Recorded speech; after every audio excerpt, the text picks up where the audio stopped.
არსებობს უამრავი საიდუმლო, რომლებიც თაობების გამორჩენების განმავლობაში ჩვენს კოლექტიურ ფსიქიკაში დარჩა. მათგან ბევრმა არამხოლოდ შეგვაშფოთა, არამედ სახლში მოყვა, დაჟინებით მოითხოვა მათი ამოხსნა, თუმცა საბოლოოდ პასუხის გარეშე დაგვდოვა. ნომერი 10. იყო 2024 წელი, როცა 41 წლის ვალერი ელდერ სმაილი ქმარ პატრიკთან ერთად 4 ვაჟს ზრდიდა. მას აღწერენ როგორც მეწარმეს, რომელიც თანამფლობელია Saks Wing Shakis. ახლობლები მას აღწერენ როგორც თბილ, კეთილ და ბედნიერ ქალს, რომელიც ძალიან ოჯახზე ორიენტირებული იყო. მისი ვაჟები, როგორც ამბობენ, მისი ცხოვრება იყვნენ. ის ძალიან ამაყობდა თავისი სამუშაოთი და იყო სანდო თანამშრომელი. ამ პერიოდში ვალერი იღებდა ახალი ტიპის მედიკამენტს, რომელიც ოჯახის წევრების თქმით, მის ორგანიზმზე უარყოფითად მოქმედებდა. მედიკამენტი ვერტიგოსა და ყურის ინფექციისთვის იყო განკუთვნილი, მაგრამ მასთან ახდა გვერდითი ეფექტები, როგორიცაა ერთისა და იმავეს გამეორება, დაღლილობა და ენერგიის ნაკლებობა. ოჯახი აღნიშნავს, რომ ვალერის ზოგადად დაბალი ამტანობა აქვს ნებისმიერი სახის მედიკამენტის მიმართ. ჩატანუგაში, ტენესის შტატში მცხოვრებ ვალერის ასევე აქვს დაუზუსტებელი სამედიცინო მდგომარეობა, რომელიც შეიძლება მეხსიერების დაკარგვას იწვევდეს. 2024 წლის 28 ივნისს დაახლოებით 2 საათზე ვალერი თავისი 2004 წლის წითელი Ford Expedition-ით სახლიდან გავიდა. მანქანას ტენესის სანომრე ნიშნით 079 BFQD ჰქონდა ბამპერზე სტიკერი წარწერით TSU Mom. მაშინ ამას არავინ იცოდა, მაგრამ ვალერის წასვლა უკანასკნელი შემთხვევა აღმოჩნდა, როცა ვინმე მის ნახა. იმავე დღეს მან ქმარს დაუკავშირდა და უთხრა, რომ უცნობი ადგილიდან სახლში ბრუნდებოდა.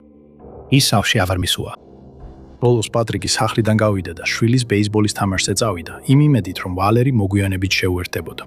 ის თამაშზეც არ მისულა. იმავე საღამოს დაკარგული ქალის ერთ-ერთმა ბიძაშვილმა სახლში მიაკითხა, რომ ენახა დაბრუნდა თუ არა, მაგრამ მისი კვალი ისევ არსად იყო. პატრიკი იმ ღამით დაახლოებით 10:30-ზე დაბრუნდა სახლში და პოლიციას დაურეკა, რომ საყვარელი ცოლი დაკარგულად გამოეცხადებინა. როცა გამოძიებლებმა მისი მობილური ტელეფონის მონაცემები, კერძოდ კი GPS გადაამოწმეს, აღმოჩნდა, რომ ის უბანში წრეებს არ ტყამდა, თითქოს ცდილობდა იმ ქუჩაზე დაბრუნებას, რომელიც სახლში მიიყვანდა. Life 360 აპლიკაცია, რომელიც ვალერის მობილურზე ჰქონდა დაკენებული, მის ბოლო ცნობილ ადგილმდებარეობას დეკატურში, ტენესის შტატში, აჩვენებს, რომელიც 1 საათის სავალზე. მისი გაუჩინარებიდან 1 დღის შემდეგ პოლიციამ შეძლო მისი ტელეფონის კვალის პოვნა. მათ აღმოაჩინეს, რომ მოწყობილობას სიგნალი Fayetteville-ში, ჯორჯიის შტატში 2 საათის სავალზე ჰქონდა მიცემული. 30 რიცხვში სიგნალი კვლავ დაფიქსირდა Union City-ში. მანძილი, რომელიც ვალერიამ გაიარა, ვალერიასთვის არადამახასიათებლად მიიჩნევა. ოჯახი ამბობს, რომ ის არასდროს წავიდოდა ასე შორს სახლიდან, განსაკუთრებით ისე, რომ არავისთვის ეთქვა. ვალერიას აბდულსამყოფელი კვლავ უცნობია, ხოლო მისი გაუჩინარების გარემოებები გაურკვეველია. ის აღწერილია როგორც აფრო-ამერიკელი ქალი, შავი თმითა და ყავისფერი თვალებით. ის არის 5 ფუტი და 5 ინჩი სიმაღლის და იწონის დაახლოებით 210 ფუნტს. მას მარჯვენა წვივის გარეთ მხარეს თავისი სახელი სტატუ აქვს. ბოლოს ის ნახეს ბეჟი ფერის პოლო მაისურით და ჯინსის შორტებით. ინფორმაცია შეგიძლიათ მიაწოდოთ ჩატანუგას პოლიციის დეპარტამენტს ნომერზე 423 698 2525, ნომერი 9. 75 წლის ბაბუა და პენსიონერი მცხობელი ალბერტ იცკოვიცი ბელგიური ადამიანი იყო, რომელიც 2026 წელს თავისი ცოლის უბედური დაკარგვის გამო გლოვობდა. ალბერტი Kew Gardens Hills-ის მჭიდროდ შეკრულ თემში ცხოვრობდა. ჰაცოლას მოხალისე ალბერტი ფლობდა მენდის საცხობს Main Street-ზე, რომელიც მის სახლთან ახლოს იყო, მაგრამ დაახლოებით 15 წლის წინ ბიზნესი გაყიდა. მიუხედავად იმისა, რომ საცხობი გაყიდა, ალბერტი ხშირად ბრუნდებოდა იქ, რათა თავისი ყოფილი ბიზნესი ენახა. მეგობრული ახალი მფლობელები მას ხშირად უშვებდნენ უკანა ოთახში, სადაც ის ხანდახან ცრემლს აღოლებდა, როცა თავის წარსულს იხსენებდა. მისი სახლის პირდაპირ სინაგოგა იყო ალბერტის საოცავი ადგილი. ხშირად ხედავდნენ, როგორ დადიოდა ის სინაგოგაში და უკან ბრუნდებოდა. მეზობლები, მეგობრები და მაღაზიის ახალი მფლობელებიც კი იხსენებენ მას როგორც მეგობრულ და მობრულ და მოსიყვარული ადამიანს, რომელიც ძალიან იყო დაკავშირებული საკუთარ ემოციებთან. სამწუხაროდ, ტრაგიკული შემთხვევა მოხდა 2026 წლის მაისში, როდესაც ალბერტ იცკოვიცის უსიცოცხლო სხეული აღმოაჩინეს. ის იპოვეს კაზინოს ტბის სანაპიროზე, Flushing-ში, სადაც იგი ცეცხლსასროლი იარაღით მიღენებული მრავლობითი ჭრილობების შედეგად გარდაიცვალა. მას ესროლეს კისერში და ზურგში. მისი გარდაცვალება ნიუ-იორკის პოლიციის დეპარტამენტმა მკვლელობად გამოაცხადა და მას შემდეგ ამ საქმეს იძიებენ. პოლიციის წარმომადგენელმა განაცხადა, რომ უცნობია, რამდენ ხანს იმყოფებოდა პენსიაზე გასული მსხობელი იქ, სანამ პოლიციელები იბოიდნენ. ალბერტი, როგორც ჩანს, სიარულით თქმებოდა Queens-ის პარკში, როდესაც ტბასთან ახლოს თავს დაესხნენ. ნიუ-იორკის პოლიციის დეპარტამენტმა ეს ქმედება აღუწერელ ძალადობად შეაფასა. არავის უნდა ეშინოდეს თავისი უსაფრთხოების, როდესაც ჩვენს პარკებში ისვენებს ან ჩვენს უბნებში სეირნობს, ისინი ამტკიცებდნენ. ადგილზე იარაღი არ აღმოჩნდა, ასევე არ იყო დამნაშავის კვალი. არც ანაბეჭდი, არც ფეხის ნაკვალევი, არც ქსოვილის ბოჭკო. პარკი აღჭურვილია ვიდეო კამერებით, მაგრამ არც ერთი კამერა ამ მიმართულებით არ იყო მიმართული. არც არავის უნახავს ეს შემთხვევა. საქმე მაშინვე ჩიხში შევიდა, რის შედეგადაც გაუნძიებლები დაუსრულებელ ძიებაში აღმოჩნდა. Crime Stoppers-მა გამოაცხადა $3,500 ჯილდო იმ ინფორმაციისთვის, რომელიც დაეხმარება მკვლელობის გახსნას და დამნაშავეების დაჯერას. ამ შემზარავი შემთხვევის შესახებ ინფორმაცია შეგიძლიათ მიაწოდოთ ნიუ-იორკის პოლიციის Crime Stoppers-ის ხელხაზზე 1-857-847-7 ნომერი 8. 67 წლის ლუსი ბერნსი ვაგანდას, ვაშინგტონის შტატის მცხოვრებია. 2024 წელს ის ცხოვრობდა Grouse Spring Road-ის რაიონში თავის ორ ძაღლთან ერთად, თეთრ ლაბრადორთან და შავ პიტბულთან. ცნობილია, რომ მას დემენცია აქვს. დაახლოებით 10 აგვისტოს 13:30 საათზე მან თავისი სახლი ფეხით დატოვა ორ ძაღლთან ერთად, რომლებსაც Grouse Spring Road-ზე მოკლე ყოველდღიურ გასეირნებაზე ირნებდა. როდესაც იმ საღამოს სახლში აღარ დაბრუნდა, მისი ოჯახი შეშფოთდა და მაშინვე დაიწყო მისი ძებნა. როდესაც მისი ან ძაღლების კვალი ვერ იპოვეს, ახლობლებმა ლუსი დაკარგულად განაცხადეს ადგილობრივ პოლიციაში. მისმა ასაკმა და სამედიცინო მდგომარეობამ ხელისუფლება აიძულა გამოეცხადებინათ საგანგებო შეტყობინება დაკარგული ხანდაზმული პირის შესახებ, რამაც ფართო ყურადღება მიიპყრო ამ შემთხვევას. გაუნძიებლები მალე გაიგებდნენ, რომ ლუსი იმ დღეს, როდესაც გაუჩინარდა, გვიან შუადღეს შენიშნეს. მოცმის მიერ მოწოდებული ინფორმაციით, ქალი ტუროტა კრიკის გზისა და კუგარ კრიკის გზაჯვარედინზე 5:30-დან 6 საათამდე შენიშნეს. ეს ადგილი მისი სახლიდან დაახლოებით 1,5 მილი დაშორებით მდებარეობს. ლუსის 13 აგვისტოს გაუჩინარებიდან 3 დღის შემდეგ მისი ლაბრადორი იპოვეს. ის თვითონ დაბრუნდა სახლში. პიტბულიც მას შემდეგ იპოვეს, მაგრამ ლუსის ადგილსამყოფელის შესახებ სხვა კვალი არ აღმოჩნდა. ამჟამად ის დაკარგულად და საფრთხეში მყოფად არის გამოცხადებული და პოლიცია საზოგადოებას თხოვს მიაწოდონ ნებისმიერი ინფორმაცია, რაც მის დაბრუნებას შეუწყობს ხელს. ლუსი აღწერილია როგორც კავკასიური გარეგნობის ქალი, რომელსაც აქვს ნაცრისფერი თმა და ცისფერი თვალები. ის არის 5 ფუტი და 11 ინჩი სიმაღლის და იწონის დაახლოებით 140 ფუნტს. ლუსი ბერნსის გაუჩინარების შესახებ ინფორმაცია შეგიძლიათ მიაწოდოთ ოკანოგანის საგრაფოს შერიფის ოფისს ნომერზე 509-227-2200. სააგენტოს საქმის ნომრით S240-51660 ნომერი 7. როზია რომენი, რომელიც ნიუ-ჯერსის შტატის ქალაქ ორენჯში ცხოვრობდა, მუშაობდა Whole Foods-ის მაღაზიაში Vauxhall-ში. სწორედ ეს სამუშაო ადგილი გახდებოდა მისი უბედური გაუჩინარების მოულოდნელი ფონი. 2024 წლის 21 აპრილს როზიე Whole Foods-ის მაღაზიაში წავიდა, რომელიც Vauxhall-ში, ნიუ-ჯერსიში, Springfield-ის Avenue 2245-ში მდებარეობს.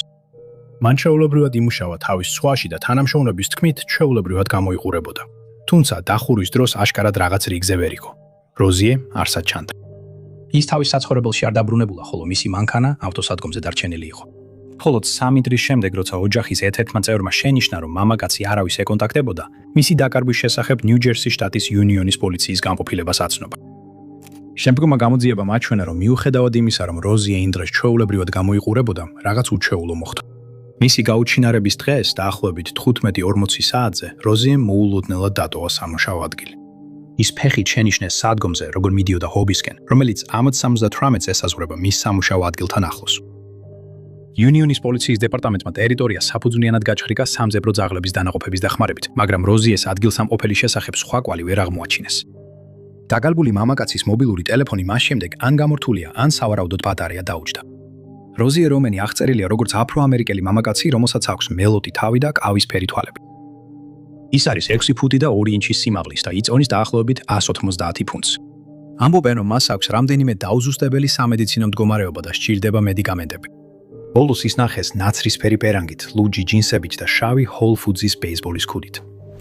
ინფორმაციის მიწოდება შეგიძლიათ იუნიონის მუნიციპალიტეტის პოლიციის დეპარტამენტში, ნომერზე 9-8-8-1-5-0-0-0. სააგენტოს საქმის ნომრით 240-37-212 ნომერი 6. Somerset-ის კენტუკის მცხოვრები Angela Stormsy 33 წლის იყო, როდესაც 2025 წლის 23 დეკემბერს გაუჩინარდა უჩვეულო გარემოებებში, რომელთა ამოხსნასაც გამომძიებლები ჯერ კიდევ ცდილობენ. ოჯახის წევრების თქმით, ქალი ბოლოს იმ დღეს Sulphur Springs, Hollows გზის რაიონში ნახეს. ოჯახის მეგობარმა ის იმავე საღამოს ნახა, Highway 192-სა და სტიუარტის გზის გვეთასთან ახლოს. უცნობია სად მიდიოდა ანგელა, ან რომელი მიმართულებით იყო წასული, მაგრამ ის სახლში აღარ დაბრუნებულა და მას შემდეგ არავის უნახავს, ან არაფერი სმენია მის შესახებ. ახლობლები ამტკიცებენ, რომ ის არასდროს დატოვებდა თავის შვილებს. ისინი მისი ცხოვრება იყვნენ და მათი მიტოვება სრულიად არ შეესაბამება მის ხასიათს. როდესაც ხელისუფლებას აცნობეს ამ უცნაური გაუჩინარების შესახებ, მათ დაიწყეს შემთხვევის გარემოებების დეტალურად შესწავლა, თუმცა დარჩნენ ურთიერთსაწინააღმდეგო ინფორმაციასა და რამდენიმე შეუთავსებელ მოხსენებასთან. ზოგიერთი მოხსენება მიუთითებს, რომ ანჯელა სახლიდან ფეხსაცმლისა და ქურთუგის გარეშე გავიდა. სხვა მოხსენება ამტკიცებს, რომ იგი აფრო მაგდოველის რეგიონალურ სამედიცინო ცენტრში გადაიყვანეს და ერთი დღის შემდეგ გაწერეს, რის შემდეგაც ანჯელამ განაცხადა, რომ ლუისვილში აპირებდა წასვლას.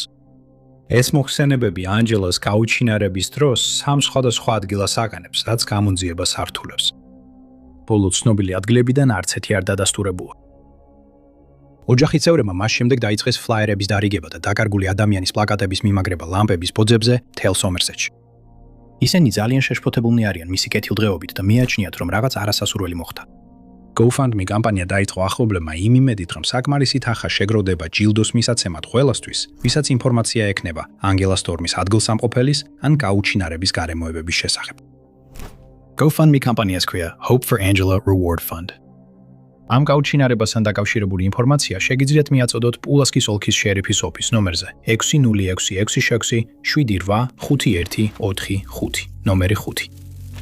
18 წლის სკოლის დამამთავრებელი კლასის მოსწავლე ბრედი დეილ ფლაუერსი მეორე ჯექსონ რიდის საშუალო სკოლაში გამორჩეულ სპორტსმენად და ლიდერად ითვლებოდა. ის იყო სკოლის ფეხბურთის გუნდის კაპიტანი და ბავშვობიდანვე თამაშობდა ამ სპორტს. ბრედი ასევე ლაკროსის გუნდშიც იყო და თავისი სკოლის ჩემპიონატში გამარჯვებაში დაეხმარა. თუმცა მისი ამბიციები მხოლოდ სპორტით არ შემოიფარგლებოდა. ბრედი გატაცებული იყო კულინარიით და მუშაობდა გორდონ რემზის რესტორანში, Z Warpში. ის ასევე ეხმარებოდა თავისი ოჯახის კეითრინგის ბიზნესს. ის გეგმავდა გაეგრძელებინა ოჯახის სამხედრო ტრადიცია და ბაბუის კვალდაკვალ შეერთებული შტატების საჰაერო ძალებში გაწევრიანებულიყო. ბრეიდი ახლობლების მიერ აღწერილია როგორც მოუსვენარი ახალგაზრდა, რომლის ოცნებებიც ამ წლის დასაწყისში მოულოდნელად შეწყდა. 2026 წლის 7 მაისს კურსდამთავრებამდე სულ რამდენიმე კვირით ადრე, ბრეიდი ცეცხლს გაუხსნეს ეთერთ შესახვევში CVS-ის მაღაზიის უკან, ჯექსონ რიდის საშუალო სკოლის სავარჯიშო დარბაზიდან, სულ რამდენიმე ასეულ ფუტში, მეგობრები ჯგუფის გარემოცვაში. ვარსკვლავი ფეხბურთელი მძიმედ დაშავდა და მიუხედავად ექიმებისა და მედების ყველამცდელობისა, იგი გარდაიცვალა მეორე დღეს საავადმყოფოში, მას შემდეგ რაც ქირურგებმა ვერ შეძლეს ტყვიის პოვნა მის სხეულში. ის ადგილი, სადაც მას ესროლეს, კარგად ცნობილია როგორც შეხვედრის ადგილი ამ სკოლის მოსწავლეებისთვის. ეს ქუჩა ხალხმალდება, როცა სკოლა მთავრდება. შვიდი ქუჩები იცვლება ხმაურიანი სცენით, სადაც მოსწავლეების წყაფი კვების რესტორნებს შორის გარბიან ან ჯგუფებად იკრიბებიან. ამ ქუჩაზე მკვლელობა იშვიათი იყო ამ მიზეზით, რადგან მოსწავლეები ხალხის დიდ ნაწილს შეადგენდნენ. ვერავინ დაადგინა ამ ძალადობრივი ქმედების მოტივი. ბრეიდის ფეხბურთის თანაგუნდელები მას აღიქვამდნენ როგორც ქარიზმატულ ხუმარად, რომელიც ყოველთვის დიდი ღიმილით დადიოდა. მას როგორც ჩანს, მტრები არ ხავდა და ყველას მიმართ კეთილი იყო. იმ დღეს ბრეიდისთან $600 ჰქონდა ნაღდი ფულით, რომელიც სულდა დაეხარჯა სამოსის შესაძენად მოახლოებული გამოსაშვების აღამოსთვის. ეს ფული მისი ზოგ ჩანთაში იპოვეს შემთხვევის შემდეგ, რაც გამორიცხავს ძარცვას როგორც მოტივს. მკვლელობის საქმეთა დეტექტივები ჯერ კიდევ ეძებენ დამნაშავეს. დაკავება ჯერ არ განხორციელებულა. ისინი საათობით ვიდეო თვალთვალის მასალას ამოწმებენ და წინსვლას აღწევენ სასამართლო ექსპერტიზის პროცესში. პოლიცია ეხლა $25,000 ჯილდოს აცხადებს იმ ინფორმაციისთვის, რომელიც ამ ძალადობის აქტში დამნაშავეთა დაკავებამდე მიიყვანს. ყველა, ვისაც რაიმე ინფორმაცია აქვს, სთხოვენ დაუკავშირდეს პოლიციას ნომერზე 2027279099 ან გააგზავნოს შეთხოვინება ნომერზე 50411. ნომერი 4. 58 წლის ვიკი ლინ მაიზი მისმა მზრუნველმა ქალიშვილმა თავისუფალი სულის ადამიანად დაახასიათა. მისი დედისთვის უჩვეულო არ იყო, კვირების განმავლობაში არ დაერეკა, მაგრამ 2025 წლის 10 ივნისი ცვილების დასაწყისი გახდა, როდესაც ჩვეულებრივი უკონტაქტობა უკვე შეშფოთების მიზეზად იქცა. იმ დღეს ვიკი ბოლოს ნახეს TA-ის სატვირთო გაჩერებაზე, რომელიც მდებარეობს სტრატფორდში, მისურის შტატში, აღმოსავლეთ ევერგრინის ქუჩა 225-ში. იქ მოწმეებმა განაცხადეს, რომ ქალი ნახეს თავის შავ-ყავისფერ დაჩუნთან, სახელად Little Man-თან ერთად. ისინი ერთად ჩასხდნენ მანქანაში უცნობ ძღოლთან და დატოვეს სატვირთო გაჩერება.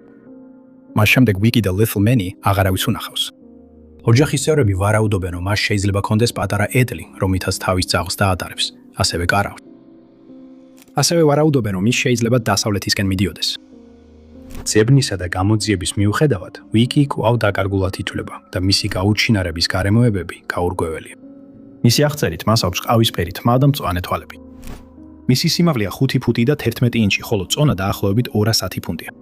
მისი დუნდულების არეში აქვს Playboy Bunny სტატუ, ხოლო მარცხენა პურის ზედა ნაწილი აკლია. უცნობია რა ეცვა მას ბოლოს რომ ნახეს. ამ შემთხვევაში ინფორმაცია შეზღუდულია, რის გამოც პოლიციის დეპარტამენტი დაბნეულია და მთლიანად საზოგადოებასთან კომუნიკაციაზეა დამოკიდებული.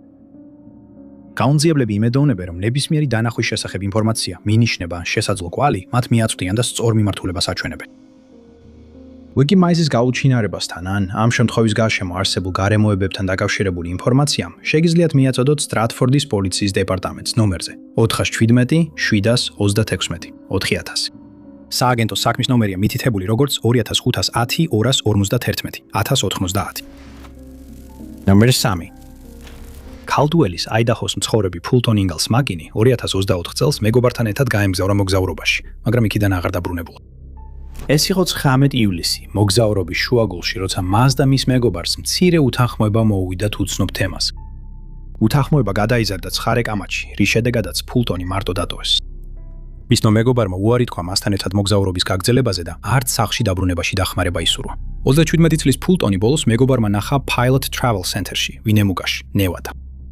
იმ დღეს დილის 9:29 საათზე მან ოჯახს შეტყობინება გაუგზავნა და აუხსნა, რომ მისი სახლში წაყვანა არ უნდა და სხვა გზის პოვნა მოუწევდა.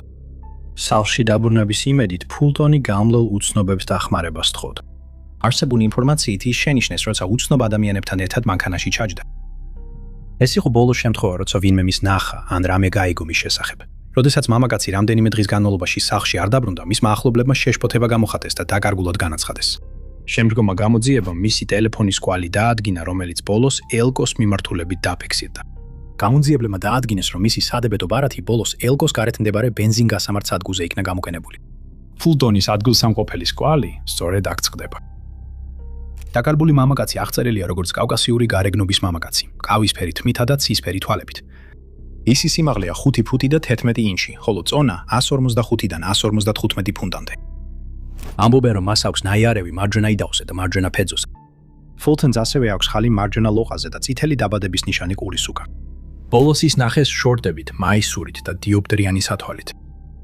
ინფორმაცია ამ დაკარგული პირის ადგილსამყოფელის შესახებ შეგიძლიათ მიაწოდოთ კალდუელის ქალაქის პოლიციის დეპარტამენტს ნომერზე 2084553115, ნომერი 2. 80 წლის შირლი ვიქტორის პირადი ცხოვრების და ისტორიის შესახებ ბევრი არაფერია ცნობილი. ის ცხოვრობს ჩიკაგოში, ილინოისის შტატში და ამბობენ, რომ დემენციით იდანჯება. მისი ასაკი და სამედიცინო დიაგნოზი იწვევს მის ოჯახსა და საზოგადოებაში ასეთ დიდ შეშფოთებას მისი უსაფრთხოების გამო. 2025 წლის ნოემბრის პირველ კვირაში მაშინ 79 წლის ქალი გაუჩინარდა სამხრეთ ბენეტის 8900 ბლოკიდან.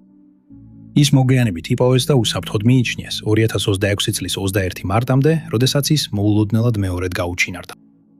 ამჯერად ის გაუჩინარდა Calumet Heights-ის რაიონში, სამხრეთ Crandon Avenue-ს 7700 სეისმინდებარით, თუმცა სხვა ცნობით ის South Shore-ის რაიონიდან გაუჩინარდა. უცნობია რას აკეთებდა ან სად აპირებდა წასვლას, მაგრამ ეს იყო ბოლო შემთხვევა, როდესაც ვინმე მის ნახა ან მისგან რაიმე მოისმინა. მისი ასაკის ქალი, როგორც მისი ახლობლები ამტკიცებენ, უბეოდ ასე არ ქრება. ისინი ფიქრობენ, რომ ვიღაცამ რაღაც დაინახა, ვიღაცამ იცის რა მოხდა, ან დაინახა სად წავიდა.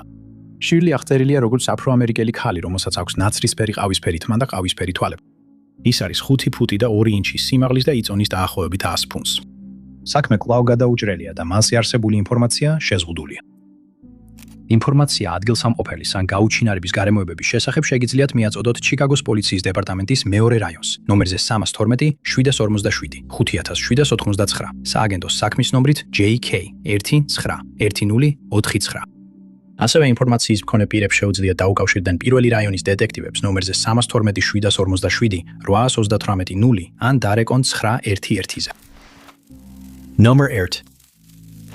დუეინ ომარ აიზაქსი უმცროსი დაიბადა 2004 წლის მარტში ბრაიანს როუჩ, მერილენდის შტატში.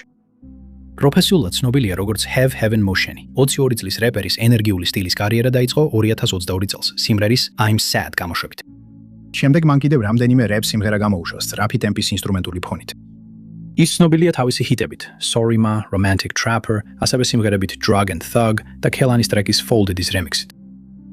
Heaven Motion-ის Spotify გვერდზე მითითებულია 113,000-ზე მეტი თვიური მსმენელი და 28,000-ზე მეტი გამომწერი. მისი მუსიკალური რელიზები კი 2026 წელს მოულოდნელად შეწყდა და ამისთვის შემზარავი მიზეზი არსებობდა. ამ წლის 23 აპრილს ვაშინგტონის კოლუმბიის ოლქის ადგილობრივმა პოლიციამ სროლის შესახებ შეტყობინებებზე რეაგირება მოახდინა. ისინი შემთხვევის ადგილზე ვილერის გზის 3300-იან მონაკვეთზე საღამო 10 საათის შემდეგ მივიდნენ. იმ ღამეს მათ აღმოაჩინეს მამაკაცი უგონო მდგომარეობაში, რომელიც არ სუნთქავდა და ცეცხლსასროლი იარავით მიყენებული აშკარა ჭრილობები ჰქონდა. ვაშინგტონის სახანძრო და სასწრაფო სამედიცინო სამსახური შემთხვევის ადგილზე რამდენიმე წუთში მივიდა, რათა გადამჩენელი დახმარება გაეწიათ. მიუხედავად ამ ცდელობებისა, დუეინი ვერ გადაარჩინეს და დანაშაულის ადგილზე გასროლიდან 20 წუთში სასიკვდილო ჭრილობებს ემსხვერპლა. გარდაცვალების ხასიათიდან გამომდინარე, მრავალი იარაღით მიყენებული ჭრილობით საქმე მკვლელობად იქნა კლასიფიცირებული. ინტერნეტში სასიკვდილო თავდასხმის გარშემო დიდი ინტერესი გაჩნდა, ძირითადად იმიტომ, რომ მისი გარდაცვალების დრო საჯაროდ არასდროს დადასტურებულა. მოგვიანებით მეტროპოლიტენის პოლიციის დეპარტამენტმა გამოაქვეყნა მკაფიო განცხადება ამ მოვლენასთან დაკავშირებით და დაადასტურა გარდაცვალება და გამოაცხადა $25,000 ჯილდო ყველასთვის, ვისაც ექნება ინფორმაცია, რაც გამოიწვევს ამ შემზარავი მოვლენის პასუხისგებელი პირების დაკავებასა და მსჯავრდებას, რომელმაც შეარყია საზოგადოება და რეპის სამყარო. გაუნძიებლები კვლავ ცდილობენ არადგინონ იმ საღამოს მომხდარი მოვლენის გარემოებები, რადგან ჯერ არც მოტივი და არც ეჭვმით ანილები არ იკვეთება. საზოგადოებისთვის ცნობილია, რომ დუეინს არ ჰყავდა ცნობილი მტრები. ის იყო დამწყები რეპერი, რომელიც უბრალოდ გასართობის საქმიანობით ირჩენდა თავს. ამ საქმეში მტკიცებულებები ძალიან ცოტაა, რის გამოც ოფიცრები და გამომძიებლები ბეწვის ხიდზე დგანან და ელოდებიან ერთ პატარა ინფორმაციას, რომელიც შეიძლება მთელ საიდუმლოს ფარ დაახადოს. მეტროპოლიტენის პოლიციის დეპარტამენტი საზოგადოებას დახმარებას თხოვს. იმ საბედისწერო საღამოს მომხდართან დაკავშირებული ინფორმაცია შეგიძლიათ მიაწოდოთ დეტექტივ ბრაიან ბრაუნს ნომერზე 202-451 3540, დეტექტივ მარკეს მაკრეის ნომერზე 202-329-3102 ან მკვლელობათა განყოფილებას ნომერზე 202-645 9600. ალტერნატიულად, ანონიმური ინფორმაციის მიწოდება შესაძლებელია დარეგვით ნომერზე 427 9099 ან შეტყობინების გაგზავნით ნომერზე 504 11.